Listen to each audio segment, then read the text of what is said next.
Hey buddy, it's me. Since you love cinema, film, the craft of producing, I suppose, writing, acting, and the rest, putting it all together, you appreciate that, and I do too. And the pinnacle, I think we both agree, of film is, of course, Kevin Costner's, what was it, 1996 rendition of the mythical adventures of Robin Hood and his merry men. So I'm going to watch the first, set piece, first 5-10 minutes, and the last 5 minutes with a little summary in between for you. I don't think I can show the TV, but I'm gonna show me, and I'm looking at it. A little background on this film. Kevin Reynolds, the director, his father was in the same line of work that you're in, and I believe your father was in. Oh, never mind. All to say, he got into film. He was traveling around the country. All right. It won 12 Oscars, pretty much cleaned house that year. Best Picture, Best Director, obviously Best Actor, Best Supporting Actor, Morgan Freeman. Big win for Costner, big win. And for Slater, let's not forget Christian Slater. All right, here we go, ready? I am renting this off Amazon because of you, my friend. I didn't want to do a quasi-legal stream as I normally would. All right, here we go. I gotta be a little quiet, kids are in bed. Right off the bat, Warner Brothers Pictures. The old one. Oh, and here, what do we got here?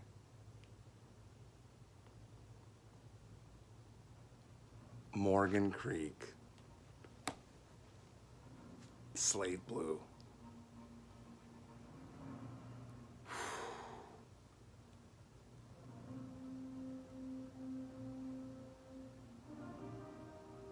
The famous score with tapestries of battles of past ages, horses and soldiers and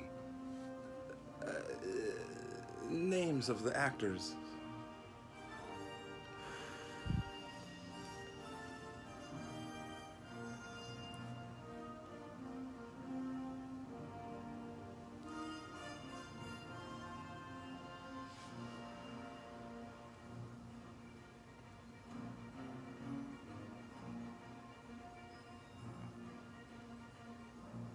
Hey, if you like this, I'll do the whole thing.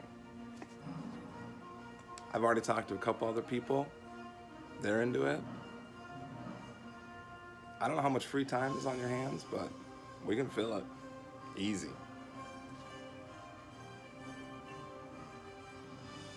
I hope you haven't turned this off yet. I'm really excited to be doing this.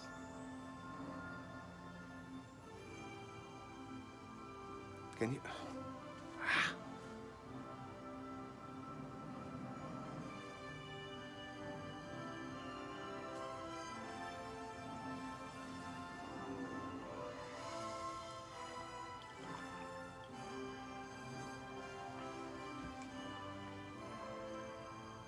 Okay, I'm gonna fast forward it. I mean, it's pumping me out, but we got stuff to do here. Hold on. Amazon Prime Video, I don't think they've landed the controls on it. Okay, here we go. Fade to black. This text on screen describing Richard the Lionheart going on the crusade, the Third Crusade. Messed up time, 800 years ago. Most of the young English noblemen who flocked to his banner never returned home. All right, we're clearly in Jerusalem, 1194 AD. Ooh, someone's getting it. Tortured. I mean, it leaps us right into action. Boom! They don't mess around. This is film. Big dude with a big sword about to chop his hand. Ah, and he did it. He chopped somebody's hand off. And there's our star. The Costner. The Kaz. And Azim. Right off the bat, we see the two stars of the film making eye contact, seeing that there's something about each other that they want to be a part of. All right, we're going to fast forward it here.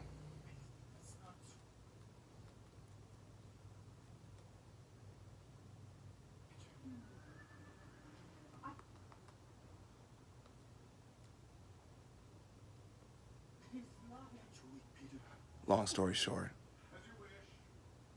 Robin dupes the guards into chopping off their own hands. He causes a revolt in prison. He's trying to save his friend, can't do it, but he can save Azim, so he does it. Self-sacrificial love, they run off, they sail to England, and here's our story. Right out of the gates, we're at it. We got themes of friendship, we got themes of loyalty. We're meeting diversity. This is the 90s. And we're already talking about two different faiths coming together, helping each other out. It's amazing. When they're in England, as I'm watching right now on the screen, Azim needs to pray. We're meeting diversity. This is the 90s. And we're already talking about two different faiths coming together, helping each other out. It's amazing. When they're in England, as I'm watching right now on the screen, Azim needs to pray. So that's what he does as he's describing the love of his life. But just as that starts to happen, guess what? Sheriff Nottingham's men coming at him, and this is, if you will, the emergence from Robin of Locksley to Robin Hood, Robin of the Hood. All right. Chris, I'm having a great time. From here, we meet, of course, the great Sheriff of Nottingham, who's played by, what's his name?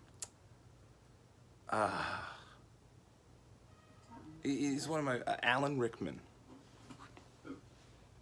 I'm watching him right now. He's doing all he can for this part. He's giving it everything he's got. He's the sheriff. He's usurped the throne. He's corrupting the whole thing. He's got a witch for a mom. No one knows what's going on. We're 8 minutes into this video, and we got a witch for a mom.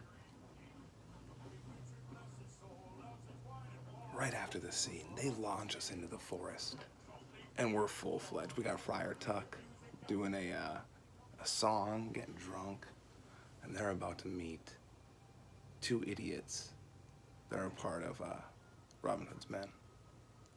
It's classic, it's comedy. And this is where we see our first great ambush, which will become a staple in the universe of, Prince of Thieves. When I was a kid, I loved this movie. And I seriously wanted to, I had planned on building a village that we will later see that Robin Hood somehow executed. I really wanted that for my friends, for my family, and I just couldn't do it. I only made about 2 platforms and a few rope ladders. But we're having fun. We're having fun. There's undertones of drama. And let's just skip right to the end. The final set piece. Alan Rickman's freaking out. We got Robin's men, captured, about to get hung. And here we are. Robin Hood's got a plan. They do the whole fake village. They say, we're coming in here. I'm doing cover over here. Little John's over here. It's the best. It's the best. Maid Marian, who I haven't even mentioned, she's got to marry Alan Rickman. She's not having it. Whew. Let's get back to it.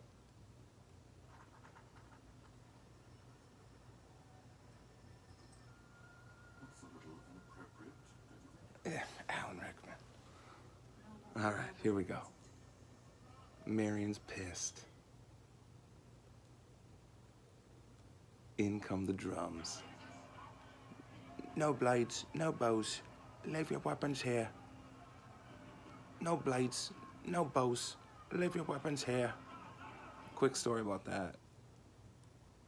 When my oldest son, Ezra, who just turned 3, when he was able to talk, we'd say, Ezra, do you need to change your diaper? Do we need to change your diaper? He'd say, no, no poops, no toots, which reminded me of this movie. So now I do, no poops, no toots, leave your diapers here. It's just a parody. It's just a parody of a line in the film. It's okay. I'll explain it later. We're right back in. There's putting the nooses around a couple of these auxiliary merry men. We only know one of them, and that's Little John's little boy. But they put that powder keg next to the gallows, you remember? Robin Hood had to wipe shit on himself. But he's taking it off now. He's getting into a position to use his greatest asset, which is never explained why he's so good at the bow. It really would have helped. Like, just a 2-minute explanation. Like, his father was relentless about making sure he was the best archer because he was a noble or something like that. Anything. Instead, all of a sudden, he's just the best archer ever. Maybe in the Crusades at the beginning, somebody could have just mentioned, like, he's in trouble because he was like the master archer or whatever. Something. On Christian Slater. Okay, I'm gonna fast forward. We're drawn to a close here. Bear with me. And I fast forwarded too much. Man, that Warner Brother thing coming up from the credits, it's all worth it. Hey man, if you enjoyed this, me and AK, we got nothing but time. I love you. Can't wait to see you. Talk to you soon, bud. Peace.